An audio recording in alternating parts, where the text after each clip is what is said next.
we have a pair of possible Hall of Fame fighters. At least one, I'd say, is a shoo-in. Winky Wright and Shane Mosley. I would say the shoo-in is Shane Mosley. Both of them, however, retiring from the sport of boxing, both of them 40 years old. Let's start with Winky Wright. He was quoted as saying after his loss to the man they call Kid Chocolate. You could say the kid they call Kid Chocolate. He said, "I'm going to call it a day. I'm going to chill out, play golf, live life." 40 years old, his game was defense. It started with defense. He turned that defensive strategy into offense, a two-time 154-pound champ. What could you say about Ronald Winky Wright, Robert? Well, a class act all the way. An excellent fighter, superb boxer, not as scintillating a performer as some people might have liked, but defense was his strong suit. He was a defensive master. He managed to do what he was able to do offensively, in part because of his sound defense.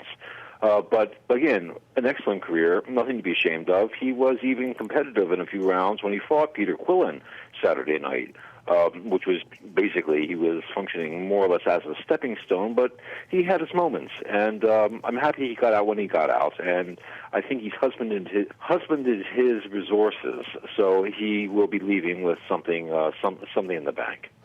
With this loss to Kid Chocolate, obviously it was his last fight in a stellar career. He was knocked down in the 5th round. He lost a 10-round decision. Prior to that, he fought Paul Williams in 2009 and then lost to Bernard Hopkins in 2007. Certainly a stellar career. His last win was 2006 against Ike Corte. He won the welterweight title. What could you say about some of his notable fights, and of those fights, the notable wins? Well, I mean, the notable win. Partly it was his fights with Shane Mosley were superb. Being able to compete with Hopkins was superb. He was always a superb fighter. He really never got beaten. He lost fights, but he was never a beaten fighter. Right. And that's very much to his credit. And I think, in part, that's why he's leaving the game intact. He has really got his wits about him. He's good-humored. He's clear of mind. He's clear of speech.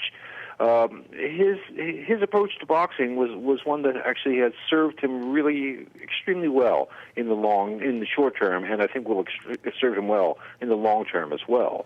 From 1993 to 1998, he fought in 8 different countries. We call Glenn Johnson the Road Warrior. You could certainly even give that nickname to Ronald Winky Wright, at least the #2 Road Warrior, you could say. He fought in the United States, Luxembourg, France, Germany, Monaco, Argentina, England. What could you say about those fights that he fought on the road away from the United States and when he finally made his return? Well, he was following the money, which is what all fighters ultimately are doing. Usually they follow the money here at home, but he followed the money overseas. He went where the fights were, and once one is in the ring, one doesn't hear the crowd, one doesn't see the complexion of the crowd, one doesn't hear the accents of the crowd. All one really is paying attention to is the man across from him in the ring. So it really didn't matter where Winky was fighting. And Winky didn't have a really powerful fan base here in the U.S., in part because his fighting style was not exciting. It was not really what the American fight fans really look forward to when they turn on the TV to watch a fight. With Winky Wright, he was offered by Shane Mosley, and he credits Shane Mosley to possibly saving his career, because this is a Sugar Shane Mosley that beat Oscar De La Hoya twice, and he offered to fight Winky Wright.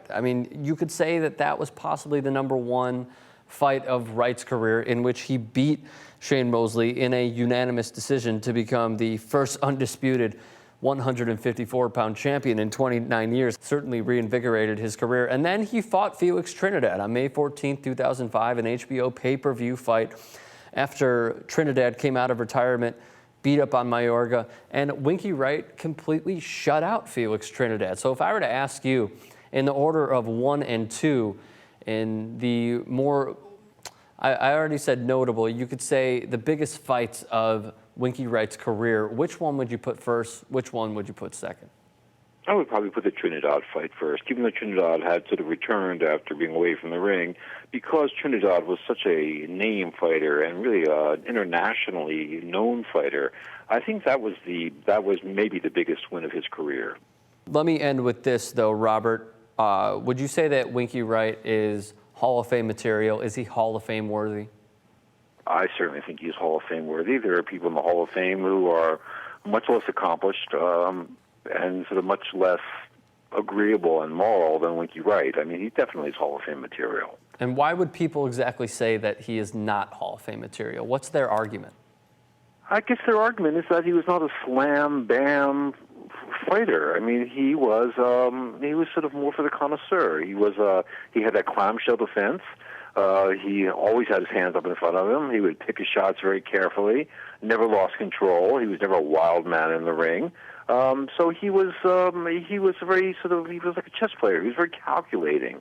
He was always contemplating moves ahead of the actions in which he would be taking. So again, he was for the cognoscenti. He wasn't really for the average fight fan. I think that's why people question him.